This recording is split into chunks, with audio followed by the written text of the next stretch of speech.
Hi there. I am at home in the bedroom that I grew up in, and I know that a lot of you might have some extra kiddos at home, and just wanted to check in with you and say hi and share a couple stories from childhood books of mine, and maybe help pass some of the time today on this Friday. So first, I have a book called God Cares for Me. God cares for me. Who made pretty things to see? God did, because He cares for me. Who sends the sunshine? Who makes the snow? Who made my puppy? Who helps me grow? Who made night for resting?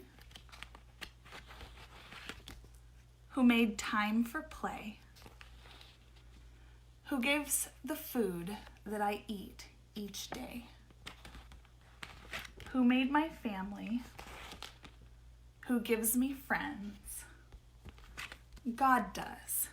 His loving care never ends. Thank you, God.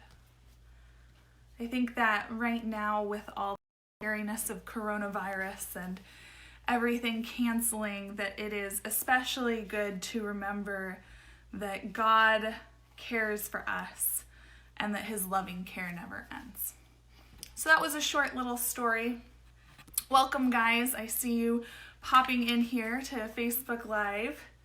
I have another story that's a little longer and maybe for older age group, but I thought that I would share it as well. It is from Uncle Arthur's Storytime book. And growing up, we had 3 of these. This is volume number 3.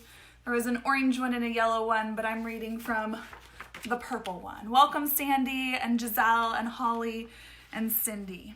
So today we're going to read the story about Impatient Ian. And here is the picture of Ian on his bike. So there's a little note from Uncle Arthur before the start of the book. So the start of the story.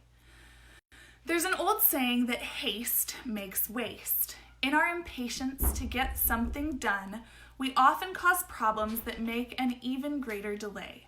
I'm sure you will discover, as Ian did, that patience pays off. Uncle Arthur. Impatient Ian. It was always hard for Ian to wait for anything. When his birthday or Christmas drew near, he thought he might receive some present he longed for, and well, he just went through great pain. Every day seemed a week, and every week a year. Over again, he would go to mother or father and say, "How much longer do I have to wait?" They would remind him of the date on the calendar, but a little while later he would pop up with the same question. It was this way when he wanted a new bicycle. Indeed, he nearly drove everybody crazy asking when he was going to get it. Father and mother almost wished they had never promised him one. He made such a fuss. After what seemed a lifetime to Ian, the bicycle arrived. For a moment, he was contented. He admired its bright red shiny frame and its silver wheels, but he was impatient to ride it. So he dashed off up the street at full speed, back and forth, he rode faster and faster until he was exhausted. The next morning, as he rushed downstairs before anyone else in the house was awake, eager to ride it again. Imagine his disappointment when he discovered that the front tire was soft. Feverishly, he searched for the pump, but there was none to be found. "Where's the pump?" he called.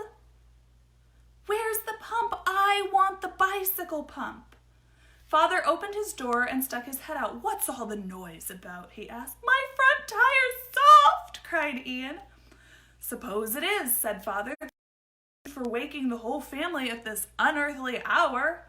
"But I want the pump," cried Ian, "and I want it right away. I'm going out for a ride." "The pump's broken," said Father.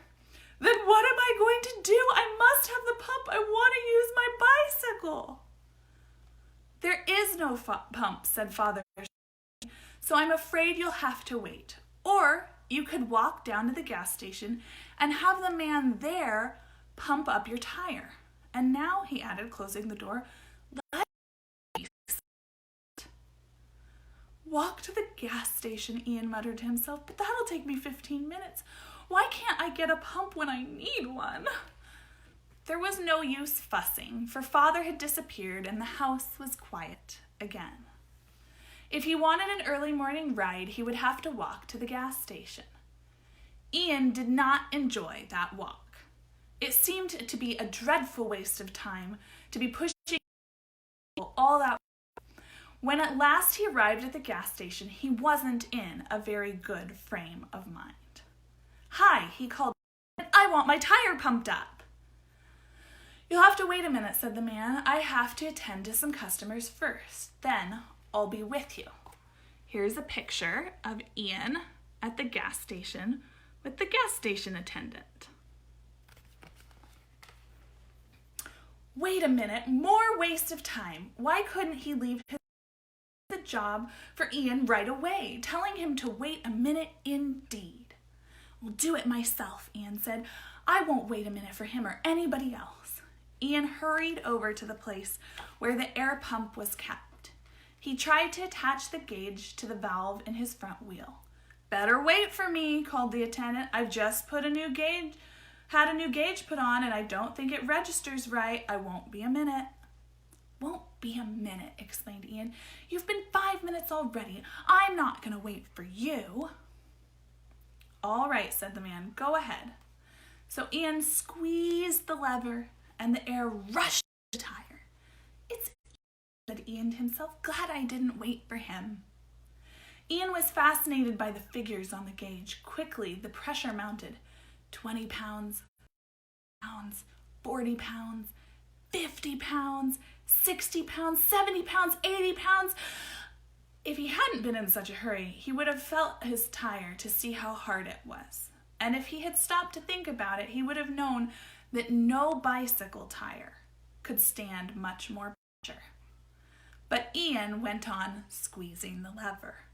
90 pounds, 100 pounds, 110 pounds. Suddenly, there was an explosion like a cannon shot.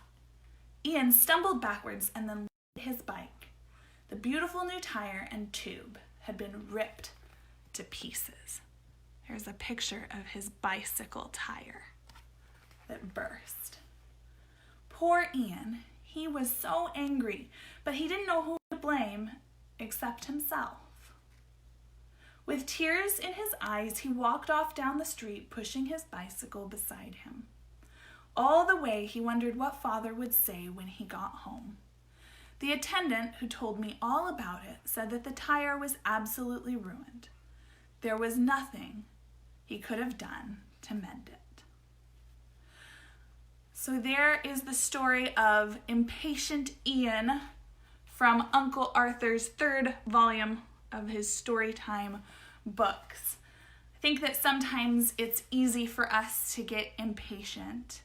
And right now we might get impatient with church being canceled and groups being canceled for a while, or impatient with having kids around the house a little extra, doing their schoolwork at home instead of at school.